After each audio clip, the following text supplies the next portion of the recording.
So over in the UK, we have the raves that are happening outside of London. Remember there's a road all around London called the M25. We have the raves that are going outside. We have the Criminal Justice Act that makes those enforceably illegal. So now the cops can actually arrest and seize sound equipment and everything, which forces everything into the cities, right? Now inside the cities, they actually have to use venues. But there's obviously the demand for it, and they start building up these mega clubs, these giant rave-sized spaces where they can legally, have security, they can have alcohol licenses. And out of that, we get things like UK Garage. But we also get jungle, which at first starts as a rave phenomenon, but then it quickly finds homes inside the city. The rave influences, because they're drawing so heavily from Jamaican traditions, every once in a while, just straight out samples from reggae or rocksteady.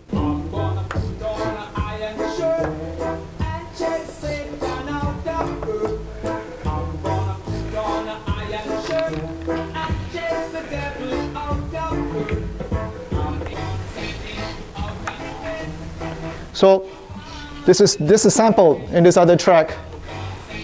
But now let's hear what they do with this.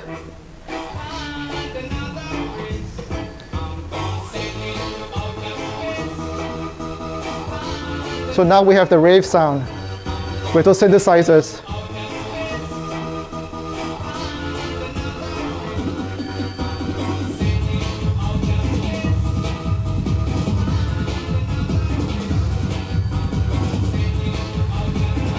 Again, it's not 4 on the floor.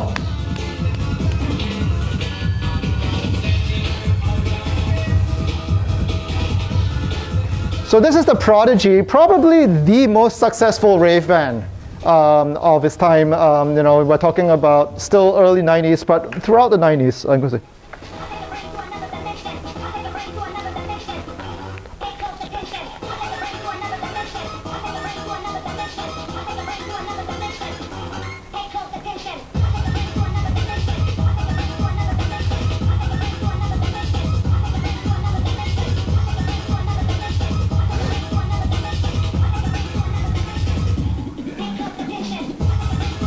All right, so you get the idea. Out of the hip-hop breakbeat tradition, that's coming into rave as well. And in general, speeds are just getting faster and faster and faster. I have to include the little hardcore cloud of tracks that I'm just not that familiar with, but that's one way how it gets faster. But jungle, we're talking about BPMs that start at about 145 and go up to about 170, sometimes a little more BPM. And this is like ridiculously fast. Let me just play the canonical jungle sound.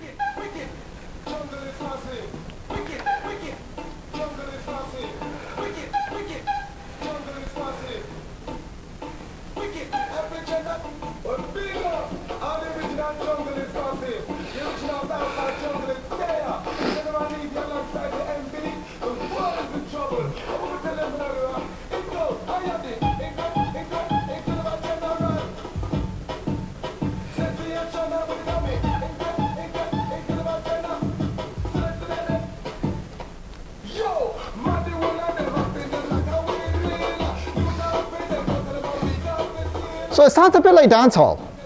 You've got, the patois toasting on top of this very, very rapid beat. As we continue to evolve, jungle brings more and more synthesized bass out of the sort of the dub tradition, and you'll start to actually hear a little bit more of that. It's frenetic. There's this energy and a little bit of chaos in there, but of course, once the scene gets large enough, they start to come up with more minimal versions. They come up with even more chaotic versions and even more sort of like rock versions. So let me give you an idea of what the sort of like rock jungle hybrid sounds like. Okay, and it's still in this world of jungle and drum and bass. So very dubby.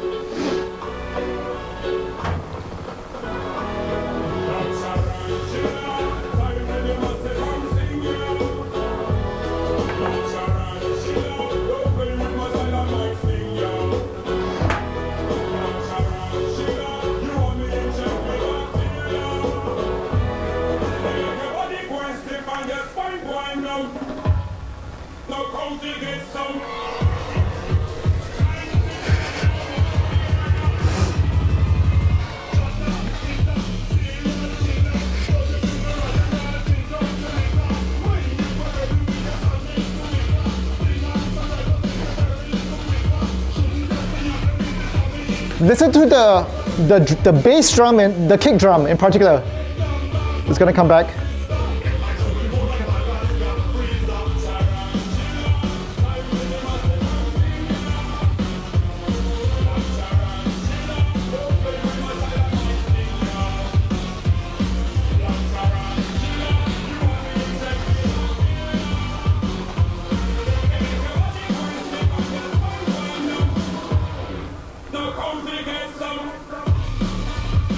And the bass. This is drum and bass, right? So that's where it comes from.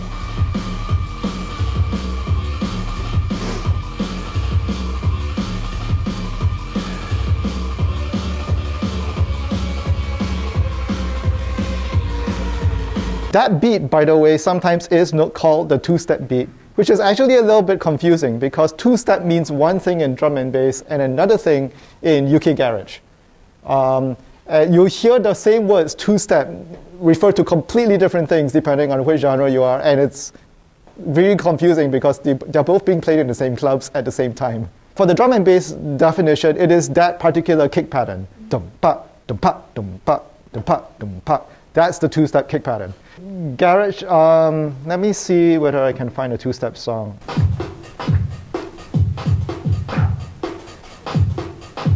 It's a similar kick pattern, but it's a little bit more varied. It's not the same pattern every bar.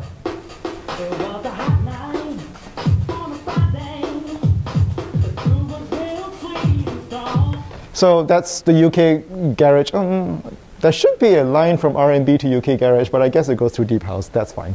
And UK garage is very much the champagne bottle club culture of UK. This is the everyone dresses super nice. You're not really there to get sweaty. You're there to look super fly in your nice shoes and your nice clothes. You're there to be taken photos of.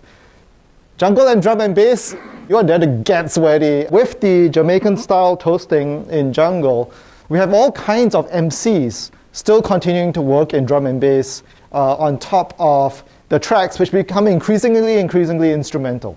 Maybe they use vocal samples every once in a while, but outside of jungle, a lot of drum and bass is actually just instrumental.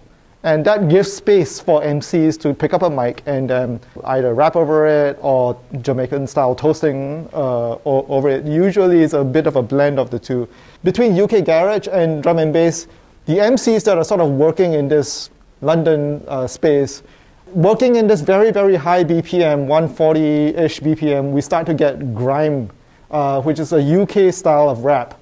And it's hard to really call it hip-hop because it really has its roots in these UK forms and not in the US forms.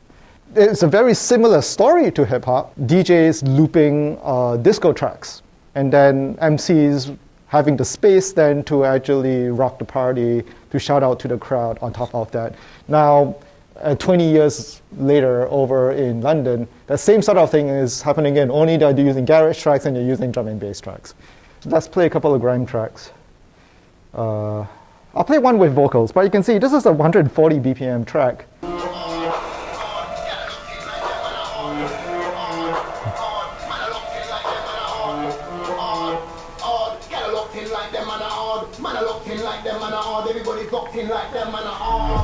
I'm that lyrical father, name an MC that spits harder. You ain't my partner, cause you ain't my partner. Ain't got time for masking around, just know what we're in time, you take a time. Get in the back, man, get in the round, man, get in the room, and let's stick to the sound like rhyme. Addicted to the sound like crack in the torso rap. It's fully high, 30 times I won't fully back. If a boy tries to think I won't fully back. Also, notice that the beats, the snare drums are not landing on the 2 and 4. They're landing on the 3.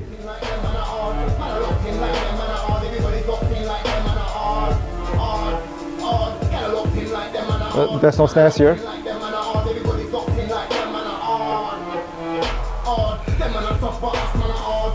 So this is why I'm not sure if it's actually 140 BPM or 70 BPM. Because if you stick to the rule that snare drums tend to land on the 2nd and the 4th beat, then this is a 70 BPM track. But is almost certainly programmed into the drum machine or whatever computer they're using to actually create that beat. It's definitely programmed at 140 BPM. But it's up to you to decide how you're going to interpret that. Are we just going to interpret that snares as landing on a different beat, or are we going to interpret this as a 70 BPM song, in which case is landing on the correct beats, 2 and 4. Wiley, which is one of the producers, brings a very, very chiptune kind of feel to it, specifically sampling old Nintendo games.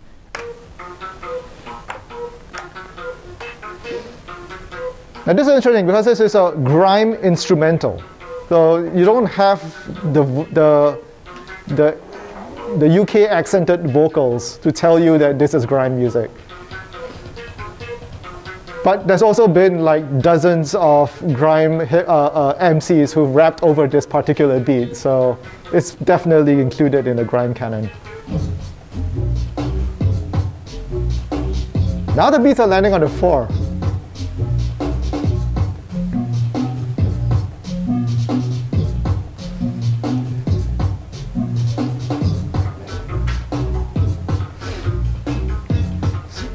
So we got this kind of like old 8-bit computer kind of sound to it, and it's very sparse. And in fact, it sounds a little bit more like the garage tracks that I play you than the jungle tracks that I play you. There's a lot of space between each beat, between each sound, which is great if you're an MC. It gives you that space to be able to phonetically rhyme on top of that.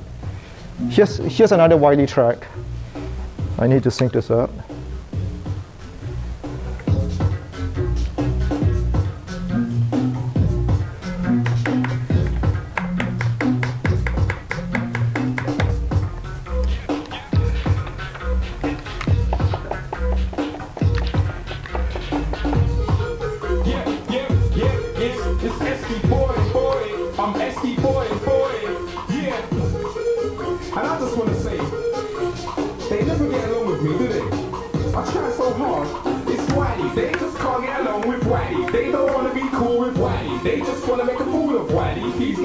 That's not Wiley. Who's that boy from East London who keeps it granny? Yeah, that's Wiley. You just wanna be better than Wiley. Last time you saw me, it was to all the pies. I'm back with pound signs on my eyes, my career's on the rise. I'm not a dummy, I'm wiser. I know who the top boys are, but I realize I'm a soldier, the wait is over. Straight to the second album, they can't hold ya. I've been doing this till my days are over. I'm the crossfire boy, I'm taking over. If you know me, I'm gonna make it clear. Can't compare me to anybody out here, cause I'm the Highlander. Fair and straight, and you might see me walking back you there. That skiing boy, never dangerous bear. Busy with a kick and a snare, walking on air. This the program, I won there. It's boys like a legionnaire. Wiley, they just can't get along with Wiley. They don't want to be cool with Wiley. They just want to be cool. All right, so you get the idea. This is very much live MC trained. Making the beat at home, bringing it to a club, and then live rapping it in front of people. Of course, the audio that you're hearing was recorded in the studio, but these verses were probably practiced over and over again in front of a live crowd before it was ever recorded down. So that's very similar to sort of the early story of hip-hop, but it's kind of weird that it just happened all over again over in the UK, specifically around London. Let's check in back with our friend Drum and Bass. As that scene continues to grow, people start to make stuff that accidentally becomes radio-friendly. If you actually listen to any of these producers, none of them thought that there would be any kind of commercial appeal for the music. It is very much music that's written for the clubs, for DJs.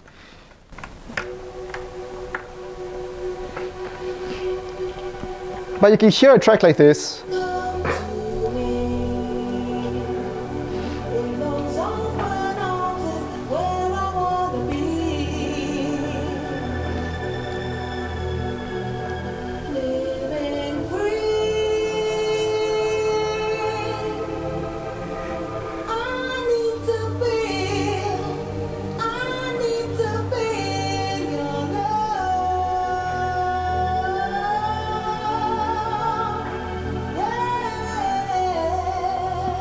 I want to get away from the idea that all drum and bass is just super high energy.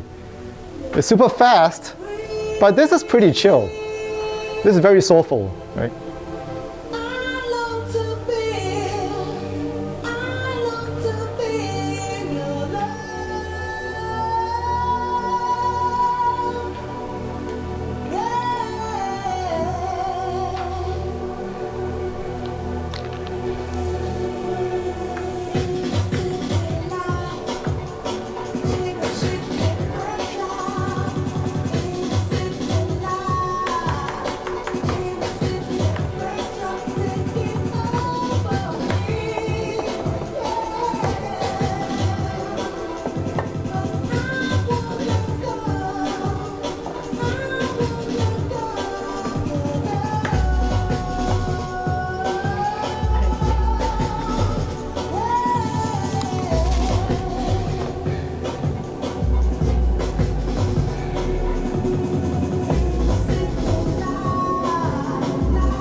Sorry about that. That was not the best transition, but you can hear there's this whole genre of drum and bass that's way chiller than jungle, right? There's all kinds of different names for it. The soulful stuff eventually gets called liquid funk. There's neurofunk, which I'm not even entirely sure what it actually is. But I like this stuff which is like borderline ambient chill out music. You just happen to have a very high tempo beat underneath it. But even though it's fast, it's not particularly pounding. It's not like hard dance music. This is relaxing music. This is by Photech. And there's stuff that's like just downright jazzy. I'll play some Ronnie Size.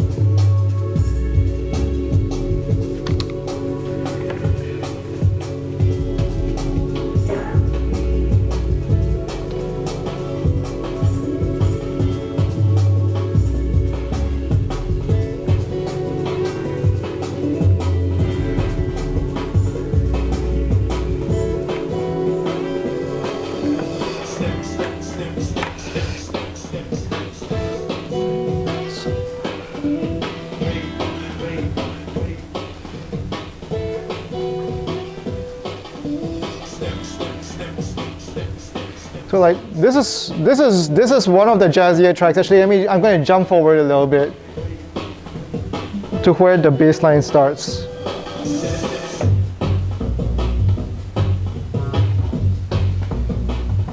That's not a synthesizer. That's like a double bass.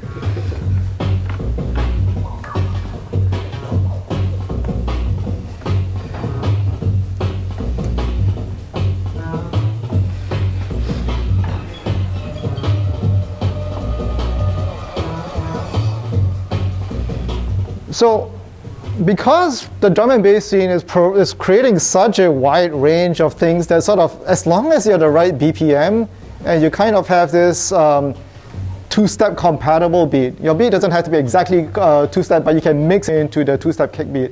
You're considered drum and bass. Some of these tracks obviously do find commercial success as radio releases, as albums. In fact, it's pretty amazing how much of the drum and bass scene is built around albums and not singles. People want to create at least 30, more likely 40, 45 minutes of music and release it as a record, as opposed to individual tracks. I actually want to show a little video. I think it's called Drum and Bass, the Movement. It's actually fascinating if you're interested in hearing more about this. Okay, that is a digital audio tape. So CD quality music on a very wide tape, actually.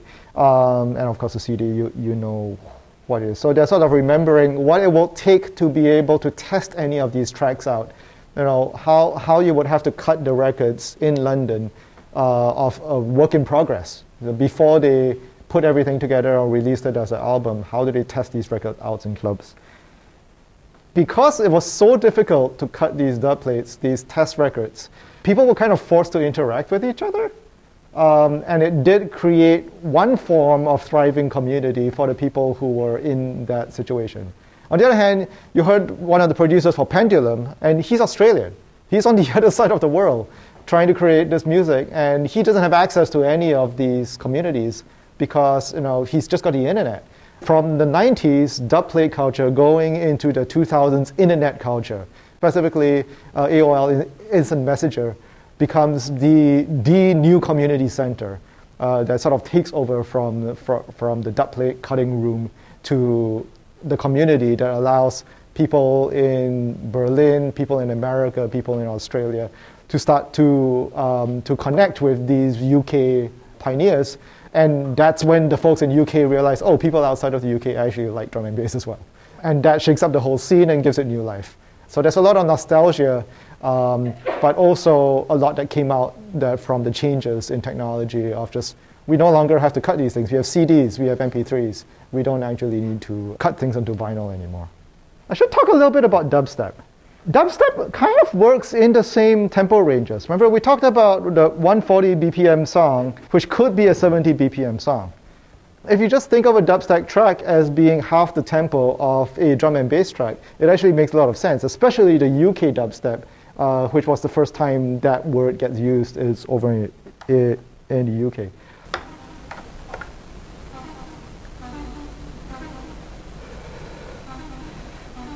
Over here, the dub influence is very obvious. You hear the echoes and you hear the bass.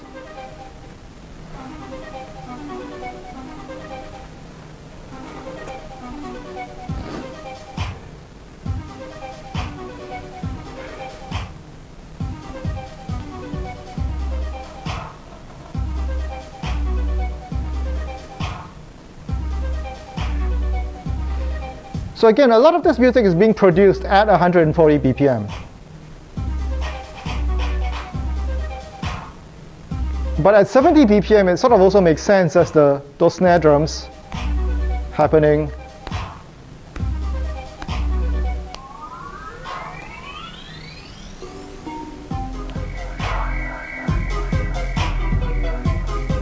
You hear the bass.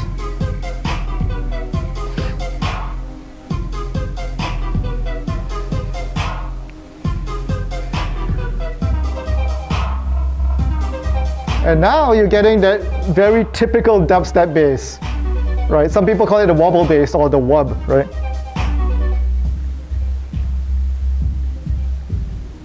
There is a fingerprint to dubstep. It is that wobble bass.